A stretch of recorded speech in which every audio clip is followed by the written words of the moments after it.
Hi friends, అందరికీ నమస్కారం. ఈ వీడియోలో ఆంధ్రప్రదేశ్ రాష్ట్రం మొత్తం కూడా ఎప్పుడెప్పుడా అని ఎదురు చూస్తున్నటువంటి రేషన్ కార్డుకి సంబంధించినటువంటి పూర్తి వివరాలు ఈ వీడియోలో మనం తెలుసుకుందాము. మొదటిసారి చూసారైతే సబ్స్క్రైబ్ చేయండి, ఎందుకంటే ఇలాంటి మరిన్ని విషయాలు నేను మీకు తెలియజేస్తూ ఉంటాను, మీరు మిస్ కాకుండా ఉంటారు. సబ్స్క్రైబ్ చేయడంతో పాటు నచ్చితే ఒక లైక్ కూడా చేయండి. ఈ వీడియోలో రైస్ కార్డుకి సంబంధించి, అంటే మనం రేషన్ కార్డ్స్ అని కూడా అంటాము, ఈ రేషన్ కార్డుకి సంబంధించి మనకి ఈ 7వ తారీఖు నుంచి, అంటే మే నెల 7వ తారీఖు నుంచి మనకి న్యూస్లో కూడా వచ్చింది, చూస్తూనే ఉంటారు. మనకి దానికి సంబంధించి ఆప్షన్స్ అయితే ఇవ్వబోతున్నారు. ఏం చేయాలనే విషయాలు మనం ఈ వీడియోలో చెప్పుకుందాము. మొత్తం ఇందులో మనకి 7 రకాలైనటువంటి ఆప్షన్స్ అయితే ఇవ్వడం జరిగింది. అందులో మొదటిది కొత్త రేషన్ కార్డులు, కొత్తగా కార్డు పెట్టుకోవడం. ఇప్పటివరకు ఎవరికి లేకపోతే కొత్తగా కార్డు పెట్టుకోవచ్చు. ఆల్రెడీ ఉన్న కార్డులోనే మనకి యాడింగ్ చేసుకోవచ్చు. ఎవరైనా పిల్లలు పుట్టి ఉండొచ్చు, వాళ్ళని యాడ్ చేయొచ్చు. అదేవిధంగా డిలీషన్ అంటే ఎవరైనా మనిషిని తీసివేయడానికి. వివరాల గురించి మరలా మనం పూర్తిగా చెప్పుకుందాము. ప్రస్తుతానికి అయితే డిలీషన్ చేసే ఆప్షన్ కూడా ఇచ్చారు. డిలీషన్తో పాటు రైస్ కార్డ్ స్ప్లిట్టింగ్, అంటే ఆల్రెడీ కార్డ్స్లో అందరూ కలిసి ఉంటారు, ఫ్యామిలీస్, అన్నదమ్ములు, తల్లిదండ్రులు కలిసి ఉండొచ్చు. వాళ్ళలో నుంచి స్ప్లిట్టింగ్ అంటే సెపరేట్ అయ్యే స్ప్లిట్టింగ్ ఆప్షన్ కూడా ఇచ్చారు. అదేవిధంగా సరెండర్, కార్డుని మనకు వద్దు, మనం ఆల్రెడీ ఆర్థికంగా లేదంటే మన స్తోమత బాగానే ఉంది, ఇంకా మనకి రేషన్ కార్డు పప్పు బియ్యం తీసుకోవడం అవసరమా, మన పరిస్థితి బాగానే ఉంది కదా అని ఎవరైనా సరే మంచి హృదయంతో కార్డు మాకు అవసరం లేదని చెప్పి సరెండర్ చేసేవచ్చు, అంటే మాకు వద్దు అని చెప్పి సరెండర్ చేసేటటువంటి సరెండర్ ఆప్షన్ కూడా ఇచ్చారు. అదేవిధంగా ఆధార్ కార్డులో ఎవరైతే అడ్రస్ ఉంటుందో ఆ అడ్రస్ని బేస్ చేసుకుని మనకి రేషన్ కార్డులో ఉన్నటువంటి అడ్రస్ని మార్చుకునే ఆప్షన్ కూడా ఇచ్చారు. నెక్స్ట్ ఉంటే రాంగ్ సీడింగ్, అంటే ఎవరికైనా మా వేలు పెడుతున్నాము, మాకు బియ్యం రావట్లేదు, ఎవరిదో ఆధార్ లింక్ అయిపోయింది అట్లా చెప్తూ ఉంటారు కదా, అట్లా రాంగ్ మ్యాపింగ్ అయిపోయినటువంటి ఆధార్ని డిలీట్ చేసుకొని మనకి కొత్తగా ఉండేటువంటి ఆధార్ని యాడ్ చేసుకునేటువంటి ఆప్షన్ కూడా ఇవ్వడం జరిగింది. మొత్తం 7 రకాలైనటువంటి ఆప్షన్స్ కూడా మనకి ఈ రేషన్ కార్డుకి సంబంధించి అయితే కొత్తగా ఈ సర్వీసులన్నీ కూడా మరొకసారి మనకి ఇప్పుడు ఇవ్వడం జరిగిందనమాట. సో ఇందులో ప్రతి పాయింట్కి సంబంధించి ఫుల్ వీడియో అయితే నేను మరలా చేస్తాను. ఇందులో అయితే ఒక ఐడియా వచ్చే విధంగా అయితే నేను చెప్పేస్తాను. మ్యాక్సిమం ఈ వీడియోలోనే మీకు ఒక ఐడియా వచ్చేస్తుంది. ప్రస్తుతానికి కొత్త రేషన్ కార్డ్స్ కావాలి అంటే మనకి ఆల్రెడీ చాలామంది గతంలోనే రైస్ కార్డు నుంచి విడిపోయారు, లేదా డిలీషన్ చేయించుకున్నారు, సెపరేట్గా ఉండిపోయారు, అసలు గాల్లో ఉన్నారు, వాళ్ళకి ఎక్కడా కూడా ఉండి ఉండరు అనమాట.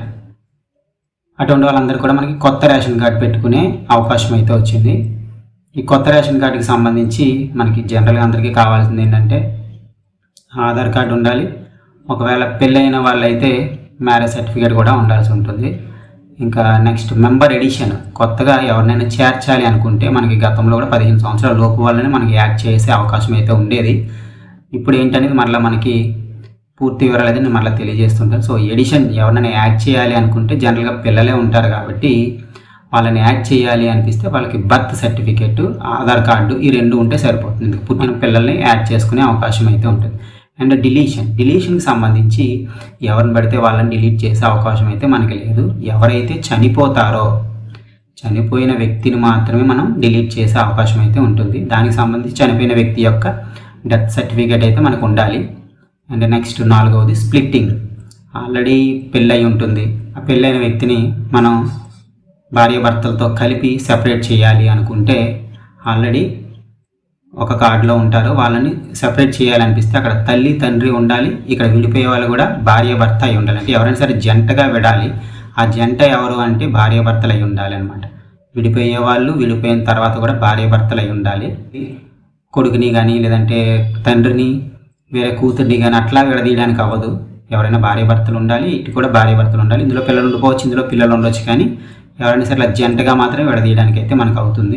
పెళ్ళైన తర్వాత ముందస్తుగా మనం ఎక్కడైతే మన భార్య అనే వాళ్ళు ఉంటారో వాళ్ళని వాళ్ళ అమ్మ నాన్న కార్డు నుంచి ఉన్నటువంటి ప్రజెంట్ భర్త కార్డులోకి యాడ్ చేసిన తర్వాతే స్ప్లిట్ చేయడం అయితే జరుగుతుంది. అంతే తప్ప అక్కడ డిలీట్ చేసేసి ఇక్కడ డిలీట్ చేసి వీళ్ళిద్దరికీ కూడా సెపరేట్గా పెట్టడం అనే ఆప్షన్ అయితే ఉండదు. ఉన్న వాళ్ళని ఇక్కడికి తెచ్చుకొని ఇప్పుడు ఇందులో నుంచి సెపరేట్ అవ్వడానికి అప్పుడు మాత్రమే స్ప్లిట్టింగ్ అనేది అయితే అవుతుంది. అండ్ నెక్స్ట్ చూసుకుంటే రాంగ్ ఆధార్ సీడింగ్, ఎవరికైతే ఆధార్ తప్పు పడుతుందో వాళ్ళకి సరైన ఆధార్ కార్డు తీసుకుని వెళ్ళి మనకి సరి చేసుకునే అవకాశం అయితే ఉంటుంది. అడ్రస్ మార్చుకోవాలి అనుకుంటే మాత్రం ఖచ్చితంగా ఆల్రెడీ మనకి ఏదైతే అడ్రస్ ప్రూఫ్ మనం ప్రెజెంట్ ఉంటున్నామో దానికి సంబంధించిన అడ్రస్ అయితే ఖచ్చితంగా ఉండాలి. ఇంకా చెప్పాలి అంటే ఆధార్ కార్డులో అడ్రస్ మార్చుకుంటే ఆ అడ్రస్ని బేస్ చేసుకుని మనకి ఇదివరకు అయితే వేరే అడ్రస్ అయితే ఆ రైస్ కార్డు ఉండదు కదా, ఆ రైస్ కార్డుకి సంబంధించి ఈ అడ్రస్ని అయితే మనం మార్పు చేసుకునే అవకాశం కూడా ఉంటుంది.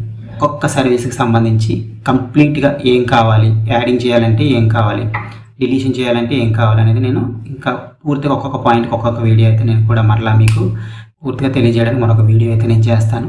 ప్రస్తుతానికి ఇప్పుడు నేను చెప్పిన విషయాలు గుర్తుపెట్టుకుంటే చాలు, మీకు ఒక ఐడియా అయితే వచ్చేస్తుంది ఈ 7కి సంబంధించి.